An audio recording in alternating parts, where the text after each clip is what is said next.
This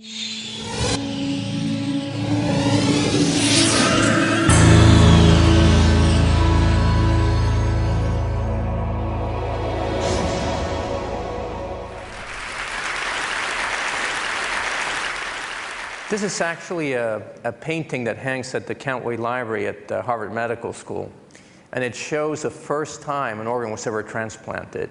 And in the front, you see actually Joe Murray getting the patient ready for the transplant, while in the back room, you see Hartwell Harrison, the chief of urology at Harvard, actually harvesting the kidney. The kidney was indeed the first organ ever to be transplanted to the human. That was back in 1954, 55 years ago. Yet we're still dealing with a lot of the same challenges as many decades ago. Certainly many advances, many lives saved, but we have a major shortage of organs. In the last decade, the number of patients waiting for a transplant has doubled, while at the same time the actual number of transplants has remained almost entirely flat. That really has to do with our aging population. We're just getting older. Medicine is doing a better job of keeping us alive. But as we age, our organs tend to fail more. So that's a challenge, not just for organs, but also for tissues. Trying to replace pancreas, trying to replace nerves that can help us with Parkinson's.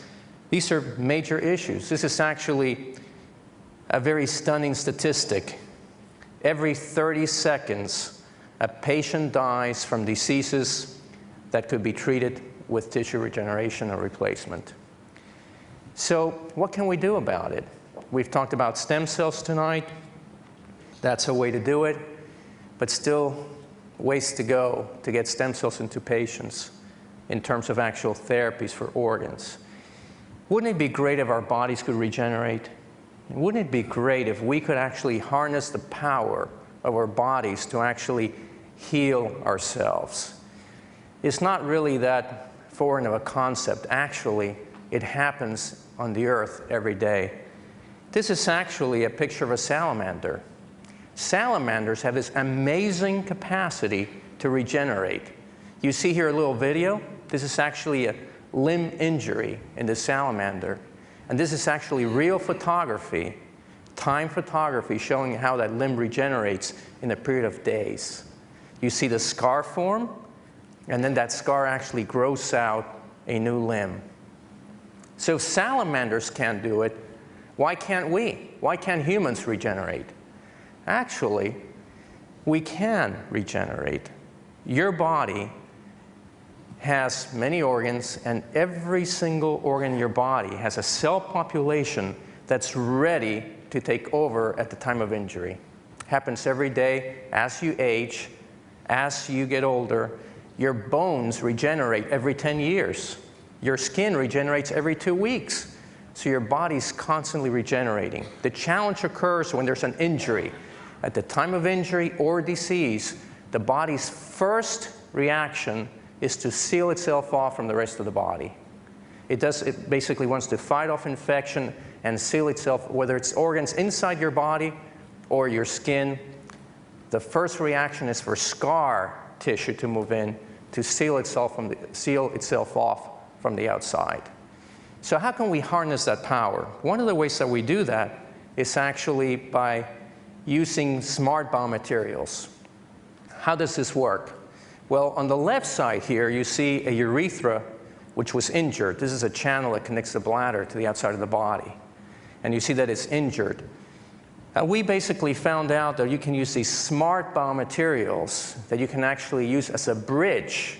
If you build that bridge and you close off from the outside environment, then you can create that bridge, and cells that regenerate in your body can then cross that bridge and take that path. That's exactly what you see here. It's actually a smart biomaterial that we use to actually treat this patient. This was an injured urethra on the left side. We used that biomaterial in the middle, and then 6 months later on the right-hand side, you see this re-engineered urethra. Turns out your body can regenerate, but only for small distances. The maximum diffusion distance for regeneration is only about 1 centimeter. So we can use these smart biomaterials but only for about 1 centimeter to bridge those gaps. So we do regenerate, but for limited distances. What do we do now if you have injury for larger organs? What do we do when we have injuries for structures which are much larger than 1 centimeter? Then we can start to use cells. The strategy here is if a patient comes into us with a diseased or injured organ, you can take a very small piece of tissue from that organ, less than half the size of a postage stamp. You can then tease that tissue apart and look at its basic components, the patient's own cells. You take those cells out, grow and expand those cells outside the body in large quantities, and then we then use scaffolds, materials. To the naked eye, they look like a piece of your blouse or your shirt.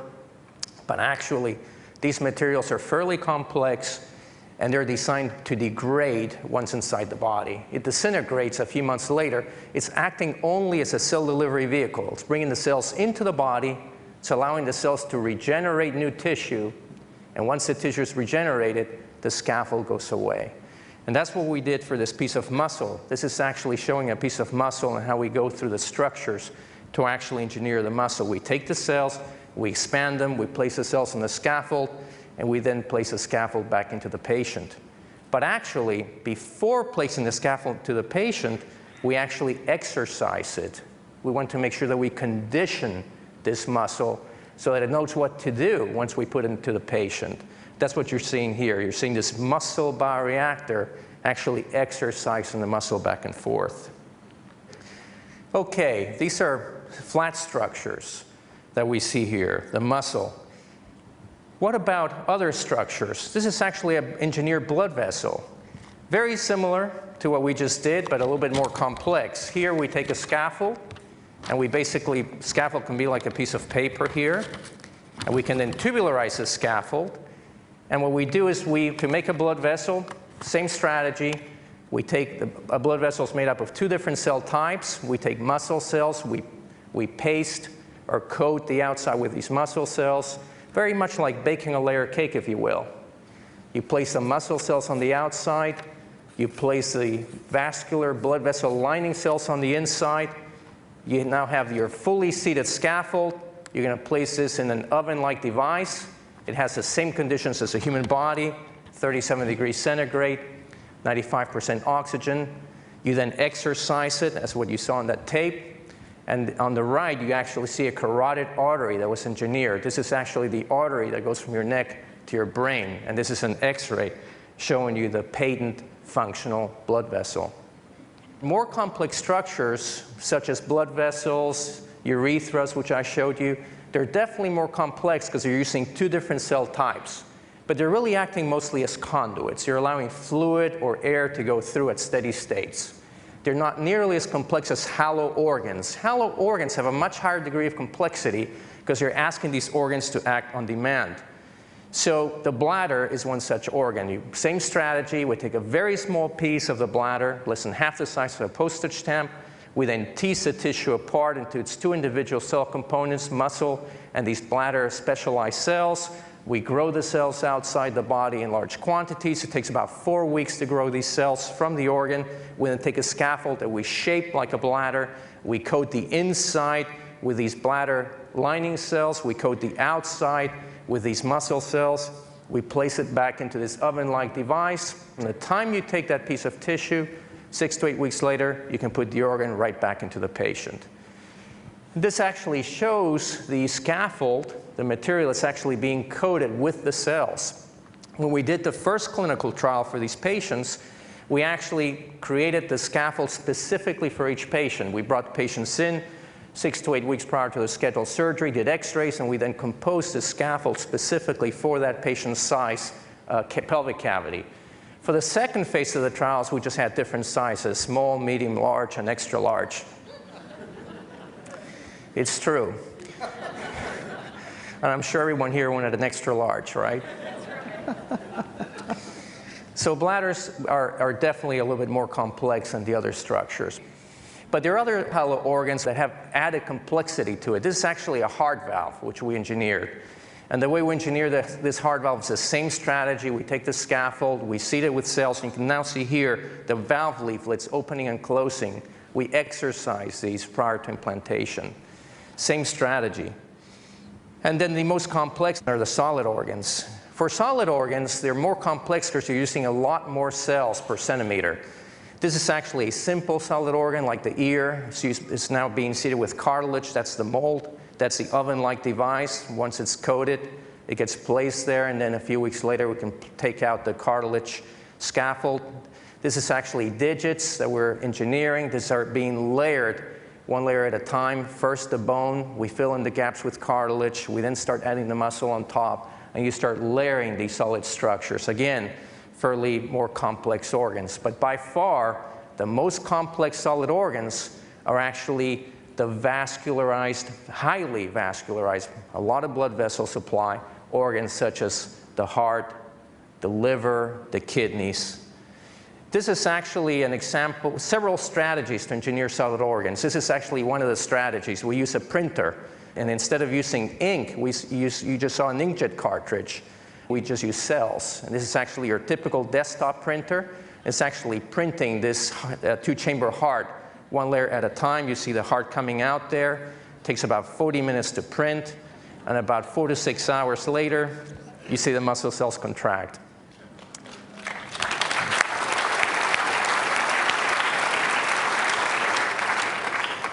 This technology was developed by Tao Zhu, who worked at our institute, and this is actually still, of course, experimental, not for use in patients.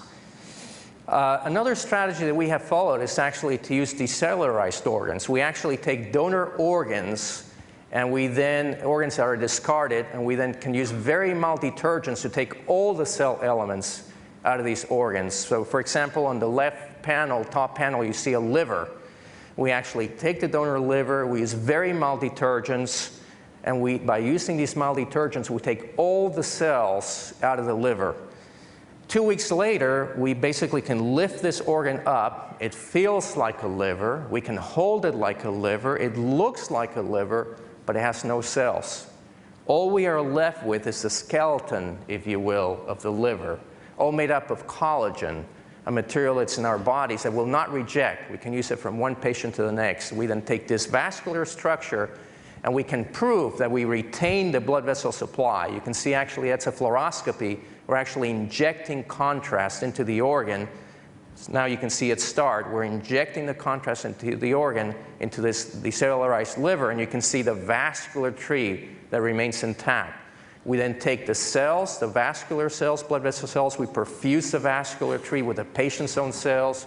We perfuse the outside of the liver with the patient's own liver cells, and we can then create functional livers, and that's actually what you're seeing. This is still experimental, but we are able to actually reproduce the functionality of the liver structure experimentally. For the kidney, as I talked to you about the first painting that you saw, the first slide I showed you, 90% of the patients on the transplant wait list are waiting for a kidney. 90%. So another strategy we're following is actually to create wafers that we stack together, like an accordion, if you will. So we stack these wafers together using the kidney cells, and then you can see the kidney, these miniature kidneys that we've engineered, they're actually making urine. Again, small structures. Our challenge is how to make them larger, and that's something we're working on right now at the Institute. One of the things that I wanted to summarize for you then is what is the strategy that we're going for in regenerative medicine. If at all possible, we really would like to use smart biomaterials that we can just take off the shelf and regenerate your organs. We are limited with distances right now, but our goal is actually to increase those distances over time. If we cannot use smart biomaterials, then we'd rather use your very own cells. Why? Because they will not reject. We can take cells from you, create the structure, put it right back into you, they will not reject. And if possible, we'd rather use the cells from your very specific organ. If you present with a deceased windpipe, we'd like to take cells from your windpipe. If you present with a deceased pancreas, we would like to take cells from that organ. Why? Because we'd rather take those cells which already know that those are the cell types you want. A windpipe cell already knows it's a windpipe cell. We don't need to tease it to become another cell type.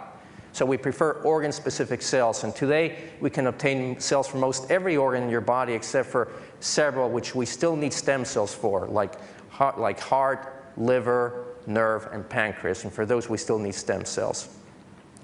If we cannot use stem cells from your body, then we'd like to use donor stem cells, and we prefer cells that will not reject and will not form tumors. And we're working a lot with these stem cells that we published on 2 years ago, stem cells from the amniotic fluid and the placenta, which have those properties. So at this point, I do want to tell you that some of the major challenges we have. I just showed you this presentation. Everything looks so good. Everything works. As you know, these technologies really are not that easy. Some of the work you saw today was performed by over 700 researchers at our institute across a 20-year time span. So these are very tough technologies. Once you get the formula right, you can replicate it, but it takes a lot to get there. So I always like to show this cartoon. This is how to stop runaway stage. And there you see that stagecoach driver, and he goes on the top panel, he goes A, B, C, D, E, F. He finally stops the runaway stage, and those are usually the basic scientists. The bottom, those are usually the surgeons. I'm a surgeon, so that's not that funny. Okay? But actually, method A is the correct approach. And what I mean by that is that any time we've launched one of these technologies to the clinic, we've made absolutely sure that we do everything we can in the laboratory before we ever launch these technologies to patients. And when we launch these technologies to patients, we want to make sure that we ask ourselves a very tough question. Are you ready to place this in your own loved one, your own child, your own family member? And then we'll proceed. Because our main goal, of course, is first to do no harm. I'm going to show you now a very short clip. It's a 5-second clip of a patient who received one of the engineered organs. We started implanting some of these structures over 14 years ago. So we have patients now walking around with organs, engineered organs, for over 10 years as well. I'm going to show you a clip of one young lady. She had a spina bifida defect, a spinal cord abnormality. She did not have a normal bladder.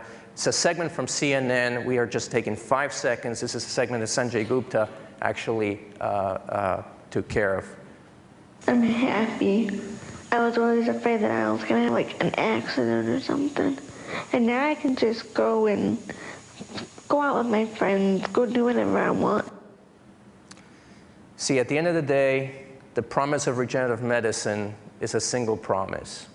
And that is really very simple: to make our patients better. Thank you for your attention.